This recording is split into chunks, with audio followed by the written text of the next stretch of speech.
Supreme কোর্টের নির্দেশ আসার পর মঙ্গলবার ভারতীয় স্টেট ব্যাংক জাতীয় নির্বাচন কমিশনকে নির্বাচনী বন্ডের তথ্য জমা দিয়েছিল।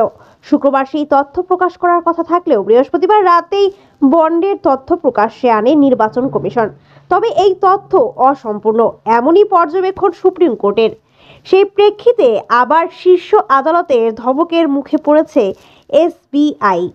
শুক্রবার সুপ্রিম কোর্ট এই সংক্রান্ত মামলার শুনানিতে ফের কার্যত ধমক দিয়েছে এসবিআই কর্তৃপক্ষকে। প্রধান বিচারপতি ডেও আই চন্দ্রচূড় এদিন জানতে চান আদালতে ব্যাংক কর্তৃপক্ষের তরফে কারা এসেছে। তারপরেই তিনি বলেন বিগত 5 বছরের সমস্ত ডোনেশনের তথ্য জমা দিতে হবে সিবিআইকে। তিনি বলেন বিগত 5 বছরের সমস্ত ডোনেশনের তথ্য জমা দিতে হবে এসবিআইকে। একই সঙ্গে আদালতের বক্তব্য বন্ড সম্পর্কিত ইউনিক অ্যালফা নিউমারিক নম্বর জানায়নি স্টেট ব্যাংক, সেই তথ্য আদালত জানতে চায়।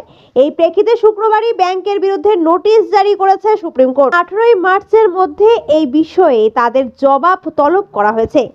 এসবিআই এর থেকে তথ্য পাওয়ার পর নির্বাচনী বন্ড নিয়ে যে রিপোর্ট প্রকাশ করেছে জাতীয় নির্বাচন কমিশন, তাতে দেশের কোনো সংস্থা নির্বাচন বন্ডের মাধ্যমে কত টাকা করে চাঁদা দিয়েছিল রাজনৈতিক দলগুলিকে তার তালিকা আছে, কিন্তু কোন সংস্থা থেকে কোন দলে চাঁদা দিয়েছে তার পৃথক উল্লেখ নেই।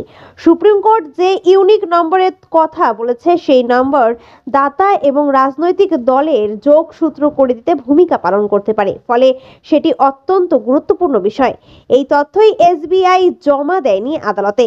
গত বুধবার নির্বাচনী বন্ড নিয়ে state bank of India supreme কোর্টকে এক হলফনামায় জানিয়েছিল 2019 সালের এপ্রিল থেকে 2024 সালের 15 ফেব্রুয়ারি পর্যন্ত মোট 22,217টি বন্ড ইস্যু করা হয়েছে।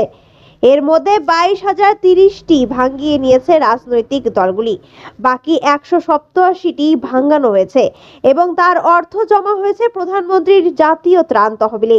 যে তথ্য নির্বাচন কমিশন প্রকাশ করেছে তাতে দেখা গেছে 1 লক্ষ, 10 লক্ষ এবং 1 কোটি টাকা করে নির্বাচনী বন্ড কেনার উল্লেখ রয়েছে তালিকায়।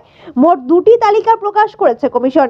একটিতে কোনো সংস্থা কবে কত টাকার বন্ড কিনেছে তার হিসাব রয়েছে, অন্যটিতে রাজনৈতিক দলগুলি কখন কত টাকার বন্ড ভাঙিয়েছে সেই হিসেবও রয়েছে।